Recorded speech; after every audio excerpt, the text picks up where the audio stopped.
My So we hat. are live and we're recording. Hi, everybody. Live in studio with Shannon. So Amazing. exciting. I can't even tell you guys. And we even have like studio lighting. I Okay. know, We've got I like the know. ring light. Tom's seen it. Fancy. Yeah, It's Fancy. great fancy. setup. Although the way it's kind of so we're kind of shoved in the corner. We can't touch anything. It's all gonna fall apart. Don't touch anything. Amazing. Don't give away Okay. any of the secrets, the tea time secret. No tea time secrets. We got the sign barely. It's like we had to adjust it so that like I did not want from here down showing. So there are certain things that we had to like adjust for. A lot goes into this production, folks. Yeah. It's high end production, let me tell you. All right. Yeah. So I hope that we've got a good connection so that everybody can hear us. Okay, so I've been doing a ton of reading this weekend because of Indie Next is due Wednesday. And so there's lots of things I've been reading. But I'm reading things that are coming out in like July, but there's a new book and I think it's Gabe. No, who's the mesmerist? Is that Gabe maybe? Oh, I don't know. I saw your review at the Mesmerist. It's really good. It was really good. So you have some things to look forward to, but we're here today and we're gonna wait for somebody maybe that might be joining us a little bit later, but if it's not, we got to talk about something a little bit later. So, but anyways, so we're gonna go with Shannon in studio first, Yeah. and then we'll go Tom and we'll go Andrea after that. So And Shannon, I just noticed the work of art behind Andrea. Like that is an amazing Beautiful. backdrop you've Isn't that got. cool? it's Yeah. so cool. Yeah, this is I'm at my aunt's house in Sacramento, and her mother-in-law, Jerry, may she rest in peace. She died just before her 100th anniversary or 100th birthday, a year and a half ago. But her friend did this piece, and it's just amazing, isn't it? It's It's so gorgeous, yeah. cool. It looks Yeah. like the house very mid-century modern because it looks like it's got that vibe going. It was built in 1957. There's some Eichlers in this neighborhood. It's sort of in between Southland Park and Florin for those in the know about Sacramento. But this is it's basically a ranch style, but with some cool features. It's very, very cool. Yeah, Love it's a really comfortable house, and we come here a lot to hang out. And my partner right now is fixing sprinklers and gates and everything. Oh, cool. She's a handy one. I love it. Yeah. I love it. And the hat, which I And the hat. Gotta love the hat. All right. All right, you guys. Okay, Tom is probably sick of hearing me talk about this book because it's called The Safe Keep. It's Yael van der Wooden, and it's my obsession. It is so flipping good, Julie. It's an Indie Next selection. It is post World War II. It's set in the Netherlands, and it's about siblings. And the main character is like a young woman, probably in her early 20s, and she's like in the countryside taking care of the family home. And her two brothers are like off kind of going on with their lives. She lives in a very, I want to say like she has to have everything just show. She takes her caretaking of the house very seriously.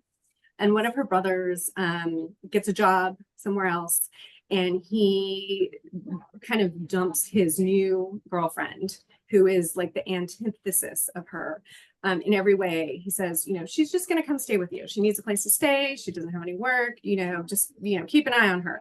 And, whereas our main character is like kind of uptight and very structured and caretaking, I mean, his girlfriend is, she's loud, she sleeps late, she doesn't clean up after herself. She drives. You're talking about me. And like things can happen. You can either like so she kind of is so frustrated by her, but then that frustration, I want to say, leads to obsession, if you will. And then things get so sexy, friends, like I can't even tell you. And then the turn in this book that I did not see coming, it like becomes a completely different thing. I don't want to tell you much more because I don't want to spoil anything for you. I mean, just look at this cover. It's such a good cover. So Gorgeous good. cover, yeah. So anyways, that is my pitch for the Safe Keep. You need it in your life. I ate up every second, and the writing is so beautiful, and it's a debut. It's another thing that I love, and it's just like so well done. Is it Mary from Skylight? Is she the one that somebody, I was with somebody recently, I can't remember whether it was at your dinner No. time, I can't remember, somebody was just raving about it. Another bookseller Yeah, was yeah. raving about it. Anybody who has read it loves it. I Yeah. haven't heard, so I don't think you can go wrong with the Safe Keep. Okay, All right. perfect. All right, Tom, what do you got? Okay, for us? so my first book is the least likely book I ever could have imagined reading, for one thing, recommending for a second thing, but it is so fascinating. It's called Frostbite: How Refrigeration Changed Our Food, Our Planet, and Ourselves. So yes, this is a book about refrigeration, but it's filled with these, well, first of all, it's filled with great characters. She travels around the world. So Nicola Twilley is a writer for The New Yorker. She has a podcast called Gastropod. But she traveled around the world talking to people involved in the act of refrigeration, which of course we take for granted, at least I do. Although this weekend we had no power. So I was thinking about what was going to be okay in the refrigerator and what wasn't the entire day. But refrigeration has only been around for 100 years. It has changed for better and for worse how we eat. And that's what the book is about. So it opens with this warehouse in Ontario, California, where it is like sub-zero, as cold as you can imagine. They make special suits so these people can work there. But this is why we're able to eat tomatoes in January. I get avocados from Shanghai, all of the things that we want. And then we open our refrigerator and just eat as if it's normal. It's only normal because of refrigeration.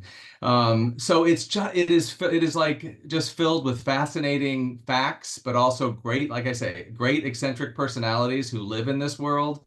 There's a guy who he'll tell you about yourself from your refrigerator. You send him a picture of your refrigerator and he will, get close to your personality. That's It's terrifying. I know, and then when you think about it, you're like, yeah, we're all different that way. And what does it say about me? That's called refrigerator dating, I think, because he can try to match people up. Anyway, it is smart, funny. It's so good. And also it's important because it has implications for what is on our table, but also about our cities and how we deal with climate change also. All of this is part of the book.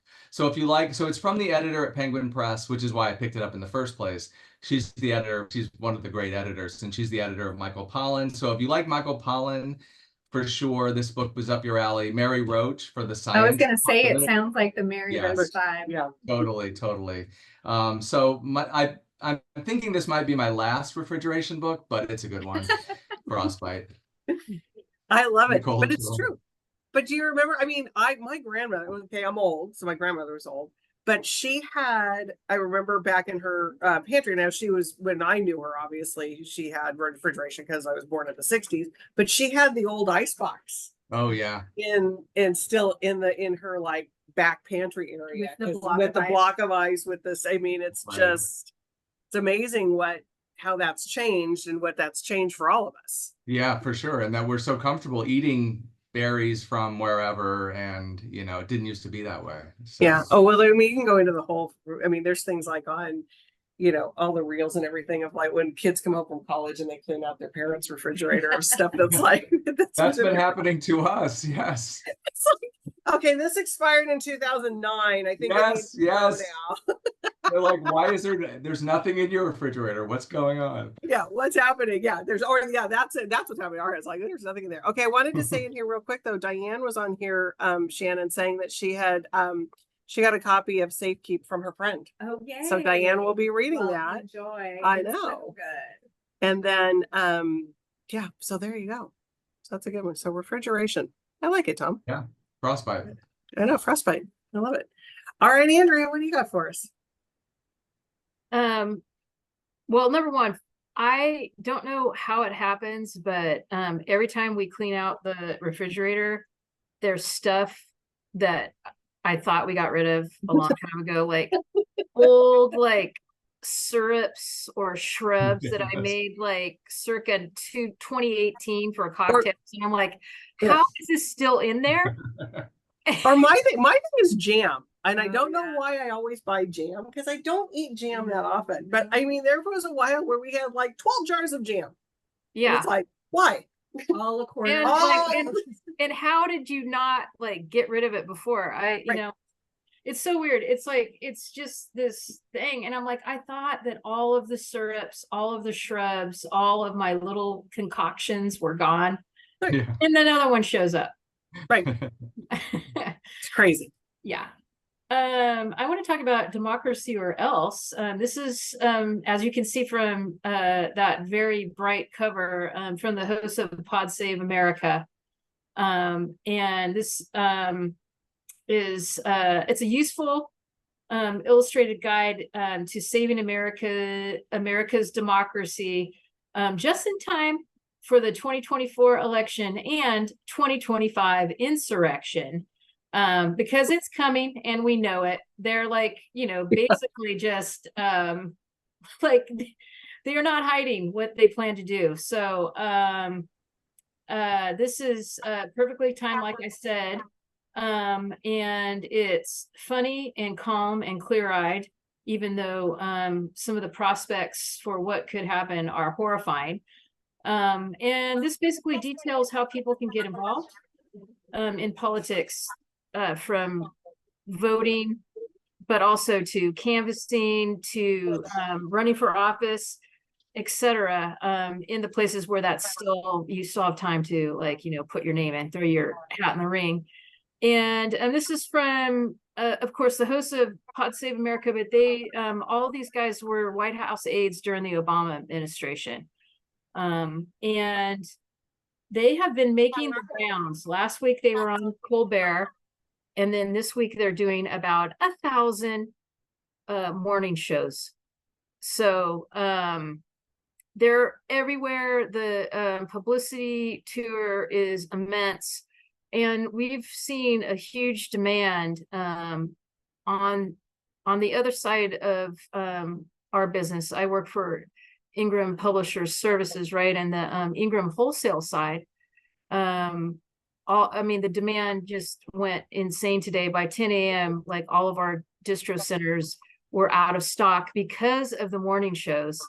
But we thankfully have a good chunk of these books in our Publishers Direct IPS warehouse for all of our indie friends to take advantage of. And I'm hoping to see people run down to Warwick's so that I will soon field a reorder. So Democracy or Else, out tomorrow. And that's a $28 hardcover. Love it. And as you said, I mean, I don't know if I can't take you off of the screen share. Yeah, I'm trying to get there, but something's, sorry. Oh, sorry. Amanda could probably get you off. Well, Andrea, you just let it roll off your tongue. The 2024 election and the I was like 2025. Oh, insurrection. Oh, Yeah. Yeah, I'm sorry. Oh, wait, here, I got it. I found it. I found the button. Okay, Sorry about there it that. is. That's okay. No, that's okay. Because I don't know if y'all are reading about Project 2025. Oh yeah. It's I frightening. try not to, but when I do, I get terrified. It's terrifying. So, I mean, to your point, and you know, having people and educating people about what potentially could be coming is really important. Well, and I saw these Super guys at or all except Love It, at the LA Times Festival of Books. They were doing a pre-sale through the festival and an appearance. They're great, hilarious, but super smart. They know what's going on, and Yeah. And I mean, it's not like I don't think that we're going to change a certain segment's mind. It's that middle segment that we want to like get to. Right. So. I think so too. Yeah. Oh, I mean, because okay. there's a lot, I mean, it doesn't really matter like what political stripe you are and how you voted for years. I mean, when democracy is like the question of the day, I mean, that's all hands on deck. You know, Yeah. you can Right. be like a lifelong Republican, but if you care about democracy and true freedom, you know, Yeah. we Well, gotta and watch it's what's going on. We've always taken for granted. that our- but one of the things that, I mean, even if you don't want to get, but I've been listening to the historians, so I've been listening to like John Meacham and Doris Kearns Goodwin, and Mhm. you know, those are Yeah. the people that I have been listening to lately, and it's Yeah. not so Do they good. give you, they No, give you, well, do they give you hope or? okay, well, so we hosted John Meacham a few years ago for the Soul of America, right? And so it was just a great thing because he was just like, look, and it was after the 2016, it was just like all this stuff, like, oh, you know, everybody thinks that America's, you know, that we've seen way worse in this country. You know, the Civil War was way worse. We've seen lots of way worse. So it's like, so I left here like really hopeful. It's like, okay, you know, we'll get through this. That wasn't quite the same message that I've been hearing lately. Yeah. So Yeah.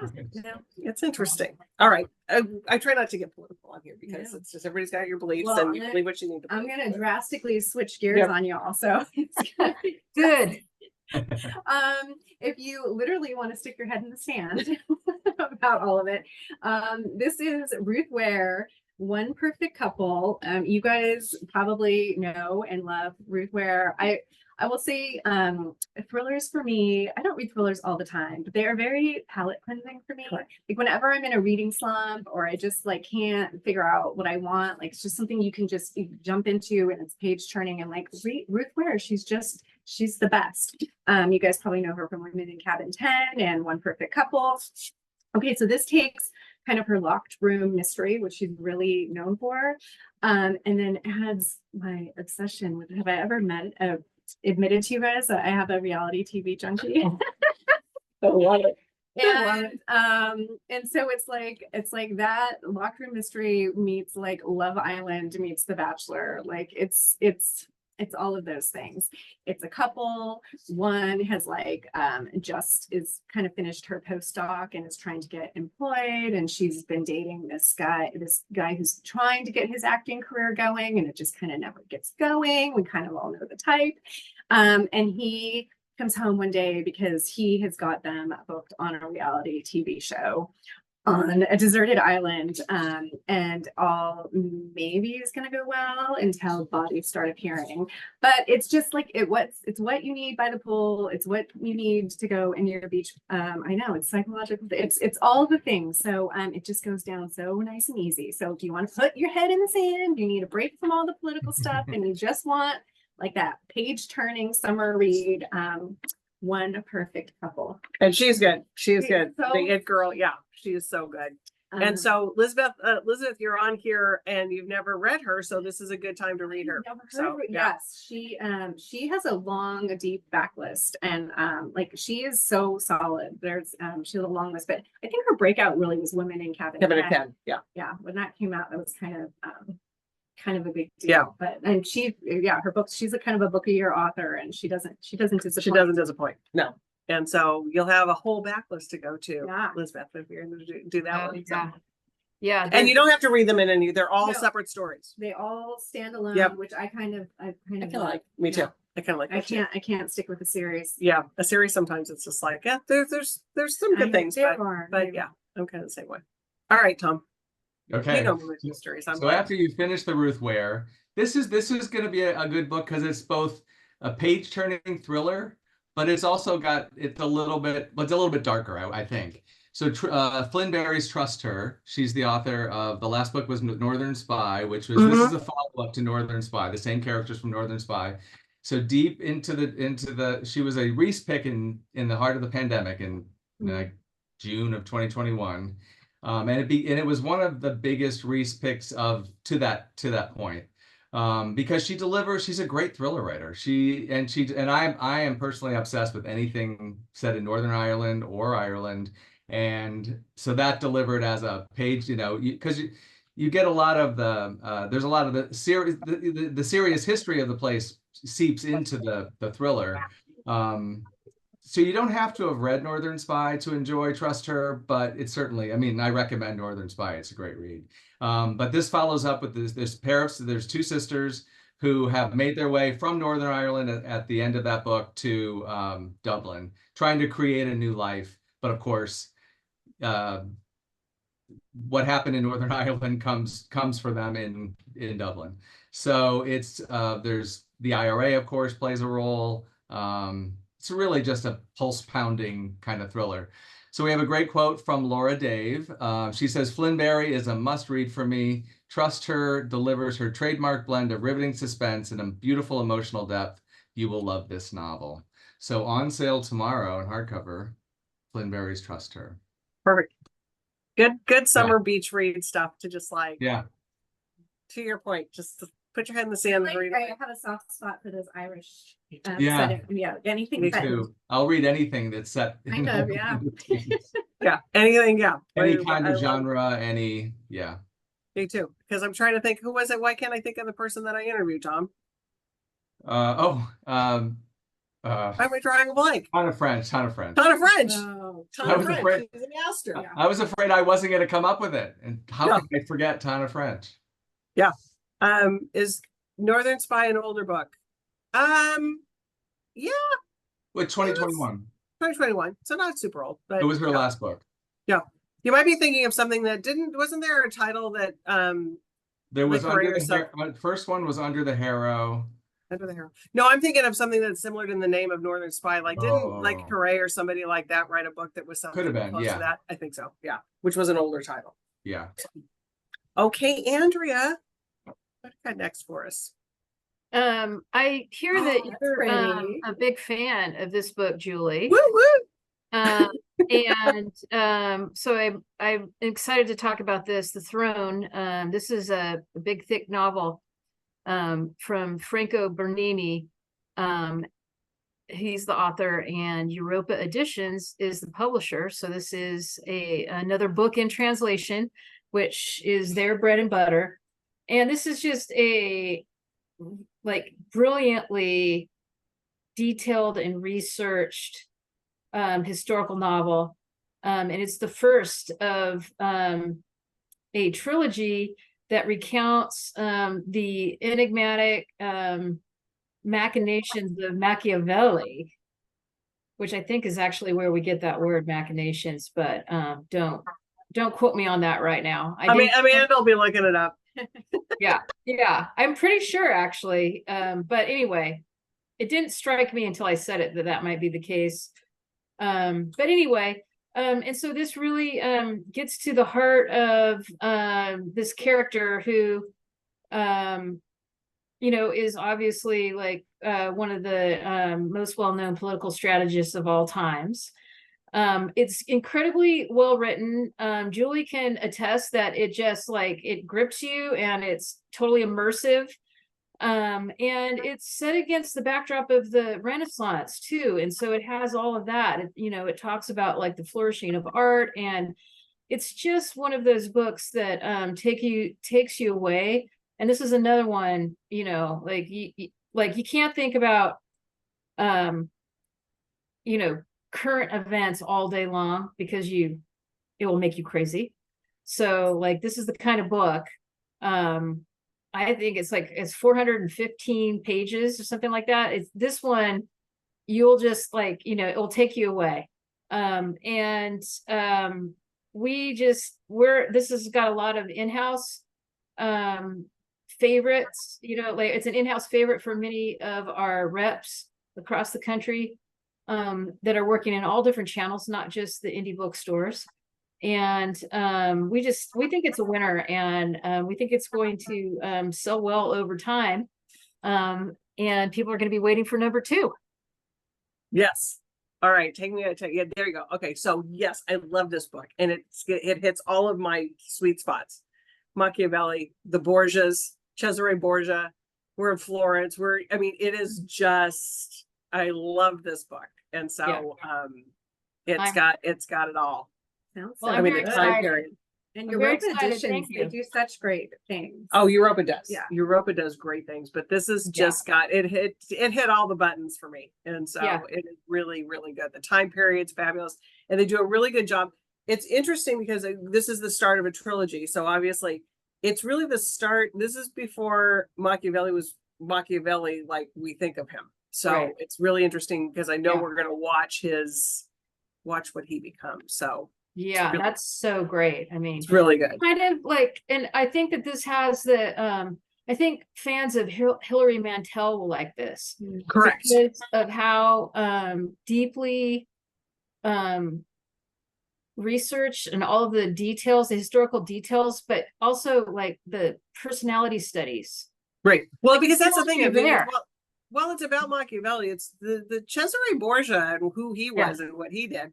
Yeah. Oh I yeah. mean, No, and it's no, not I even mean, the poet. This is like it's really interesting how really diabolical he was. oh yeah, yeah. The Borgias, Yeah. Who knows what the body count is with those folks? Oh yeah. know? And it's really interesting because it's like it goes to the old. I think I talked about this when I talked about it last week. It's like it goes back to what The Godfather was based on was the Borgias. And so, and all of these old family names that you hear in The Godfather, like the Orsinis and people like that, I mean, they were real families back in this, so it's really interesting. It's really good. Okay, Machination is from Old French, Amanda says, borrowed from Latin. It was a good call. Andrew, is that a trade paper original or hardcover? It's a It's a hardcover. It's When beautiful. It's such a beautiful package. yeah, oh yeah, there's gold foil on the cover, like all the gold that you saw on that on the cover is gold foil, so it's really going to pop on the tables. You're not going to miss it when you walk Yeah. in the store looking for it. It's really good. Yeah, and that's what they're doing now. Europa will, if they do, like they just started out as they were trade paper original house, right? And then Right. if they really feel that a book demands like all the bells and whistles in a hardcover treatment, they will do it. So, one or two each season they'll put in hardcover, and it's so there you Yeah. go. This is one It's a of good one. their picks to click. All right, we're gonna go to a lightning round. I can't believe It's- we're at lightning round. I already. know we're going quick We here, are. but so let me see if I can actually do this and actually share. You did. Look at that. Look at me sharing. Look at me sharing. So Very we're going to impressive. talk about the book. Shannon's going to talk about the book, and I'll talk about the event that we're having. Yeah, I'm excited. Marjan Kamali is coming to Warwick's. Is it July 10th? July 10th. For Lion Women of Tehran. You guys might know her. She wrote a book. I want to say it's been a while, maybe 10 years ago, or how long has it been? Oh God, I don't know, but not Called yeah. The Stationery Shop. Yep. It's before I was at SNS, but this is just a gorgeous novel. I want to say, like, if you're going to classify it's like women, it's historical fiction really, but it is two childhood friends in 1950s Tehran. And it is like decades of their friendships. They go apart, they come back together. It starts in Tehran, one moves to the US, and the different lives they lead and the secrets they keep and all of the things. And she's just like a beautiful writer. It's one of those epic kind of stories of friendships and women. One of the women kind of becomes very like activist and political during all the social upheaval. And the other friend is more focused on, raising her family. And you guys all know how these relationships work in our lives. But she just does a beautiful job of it. It's really great. I think it'd be a perfect book club pick. I know that Nancy Warwick loves it, so Um, there is a lot of love at Warwick's for this. Yeah, book, it for feels. sure. I was telling Julia, I was like, this feels like such a Warwick's book. But I feel like if you are a fan of that, like really kind of research, deep, immersed historical fiction, like people who love Lisa C., like this is your jam, and you will not be disappointed. So, Yep. and that I think the on sale is the Next week, I think, or is it? July 2nd? Yeah. yeah, I think yeah. it's July 2nd. Yeah. So pre-order Um, your copy Or if now. you're in And- San Diego area, come and see her. yes, yeah. 'Cause, I yeah. think she's gonna be fascinating. I do to too. hear. I do too, because I mean, when you think about what Tehran was like in the 50s, Yes. and Yeah, Yeah. lots to talk about. lots to talk about there. So yeah, no, Nancy Warwick loved it. So it's a good one. All right, Tom. So my lightning round pick is Ashley Poston's A Novel Love Story. Love the play on So words. yeah, she's good at that. I mean, there was then all of her romances, rom-coms have a real twist. So there was The Dead Romantics, which was a rom-com about a ghost falling in love with a ghost. There was the 7-Year Slip, that was the last one, and now A Novel Love Story. So this is what happens in this book. What's her name? Elsie is the main character, and she is like a literature professor, but she's got a book club where they read kind of smutty romances. And so she's headed to where they're meeting for the book club. And then her car breaks down and in a little town, and she's looking around and she's like, this is the setting of all of our favorite romances. I'm in, what's it called? Elora Town, where the candy store's honey taffy is always sweet. The local bar's burgers are always a little burnt, and rain always comes in the afternoon. She's like, this is great. It's perfect. This is where I kind of want to be. And she thinks I'll help them finish the story of whatever is in front of her. However, there's a grumpy bookstore owner. So I love it. The grumpy bookstore owner with mint green eyes, an irritatingly sexy mouth, and impeccable taste in novels. Irritatingly. And he does not want her finishing this book. So there you have it. That's the setup. If you like, so this is from Berkley, which they have the best nose for these kind of books. They're the publisher of help me out, Emily Henry, you name it, that they know who they are. Allie Hazelwood, and Ashley Poston is in that group. She's growing with book by book. Really entertaining romances, rom-coms. PW says Poston gracefully walks the line between women's fiction and romance with just a hint of magic, providing an inspirational story of personal growth and second chance romance, alongside a fascinating exploration of transformative fiction, how readers and writers co-create and share stories, and the value and purpose of escaping into one's favorite novels. So this is a trade paperback out tomorrow, A Novel Love Story. I love it. Yeah, Berkley is the best at they've got it down. Sounds fun. Yeah, they know exactly. Carly Fortune is Berkley. I mean, they know this world. So yep. So if you like this kind of book, trust me, you'll like this. Perfect. All righty, Andrea.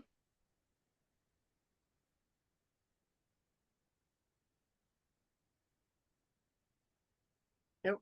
We got to get you off mute.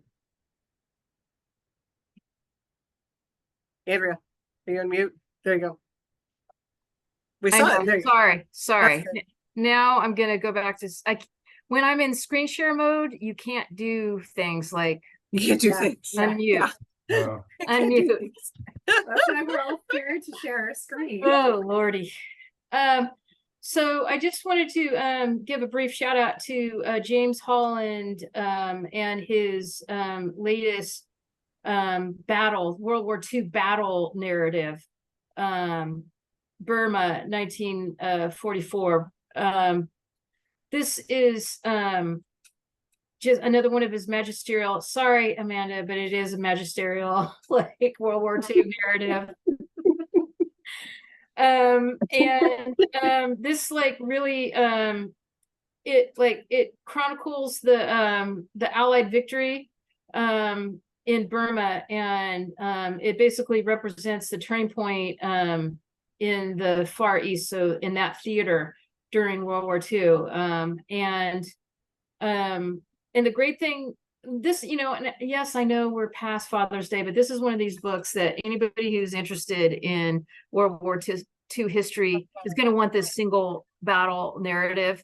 So this is going to sell, I think, very well, like through the holidays for the people in your life that are going to really want the down and dirty on this significant battle. James Holland really is one of the preeminent historians of the World War II world.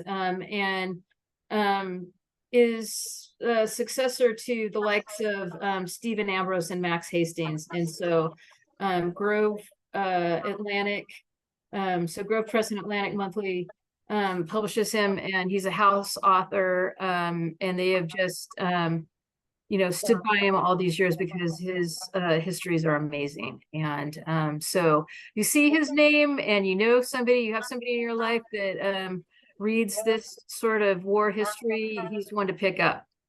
So, oh, and then also just briefly, I wanted to just remind you that Leif Engler was recently in the store and signed, he did a beautiful event and signed books. And Julie, you want to just talk about, well, we do have signed copies for you after the event. So there's a few signed copies, and you want to talk about how wonderful he is. Yeah, take me off a screen share because I'll show you. I'll show you. That's okay. You mean Leif Engler, who we have a poster of? Do we happen to have a poster of right here? Oh my God, I love him, and the book is fantastic. And yes, we have signed copies while they last. And he's just this. I mean, you love Peace Like a River. That was one of my favorite books ever. Right? And if you guys have not read that, you need to go back. Yeah. It goes in the classic canon. It goes in the classic canon, and he's kind of merged. He's evolved in who and how he's writing about certain things in this book, and so it's really something. And so he does it with his oh yeah, so Lori, oh yeah, you were there, Lori, for the event that we had with him at the Santa Luz Country Club. And so yeah, he was just super interesting, and I think it's going to be a book that is going to be around for a while too. So love it. Okay, so Amanda alluded last week to an announcement that we were going to make, which is not a very happy announcement, I have to say. And Gabe was supposed to be on here today, but he's stuck in traffic. He was doing, so Gabe is retiring. So Gabe has been, oh, you're on mute, Tom.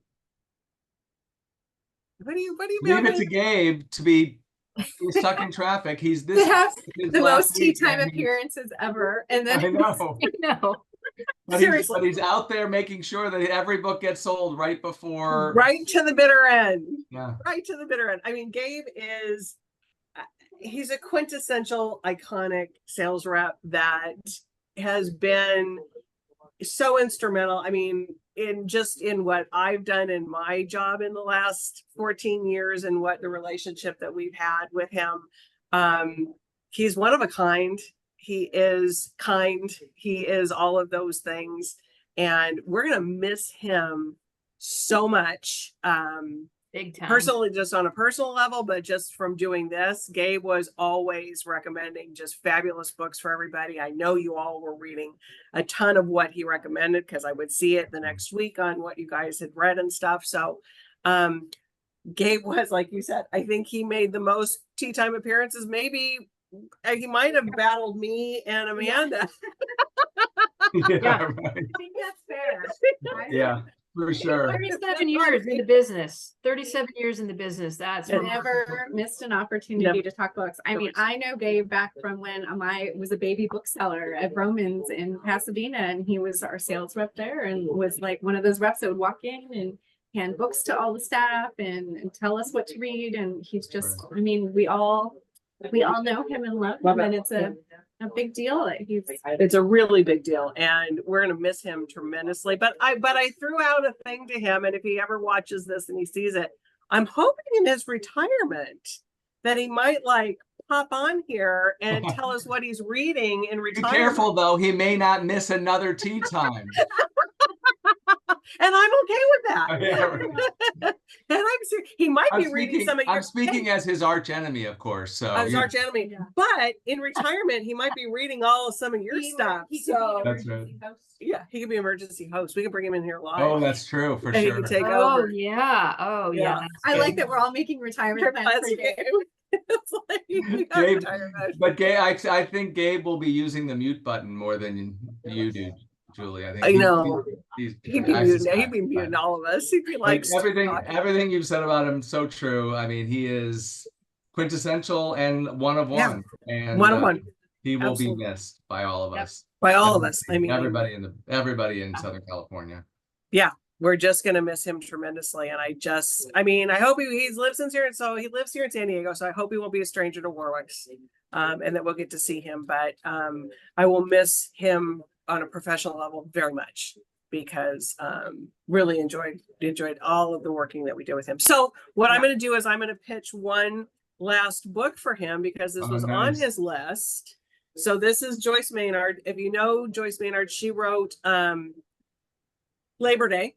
So I Yes. don't know if any of you read Labor Day years and years ago. That was a movie with Josh Brolin, and she's written a ton of books. She is absolutely a Warwick's favorite author. I don't think there's a book that she's written that all of us don't love.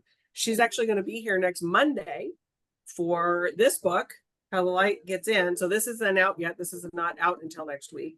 So I'm teasing you a little bit, but if you're in San Diego, come and see her or order a signed copy after the event. Joyce is one of a kind. She's oh God, I can't think of her memoir. Her memoir is fantastic too. But anyway, so I thought I would give Gabe go out with a little Gabe recommendation. Harper love. A little Yeah. Harper love for Gabe. So anyways, Gabe, if you're watching, we're gonna miss you, but hopefully Yeah. we'll lure you back in here. Founding member of Tea Time, I would say. Yeah, Yeah. definitely. Definitely. We love you, Gabe. Yep. All right, do. everybody. Happy reading. And we will see you all next week. I'll be here. And then I we'll will. host Joyce. You won't. But We- that was fun. We can Shannon, we Shannon want you inside there in person. every week, live. live. Shannon, we have to like lure her down here. We get her on live. Yeah. I love it. So fun. It's so fun to be live. All right. Bye, everybody. Bye.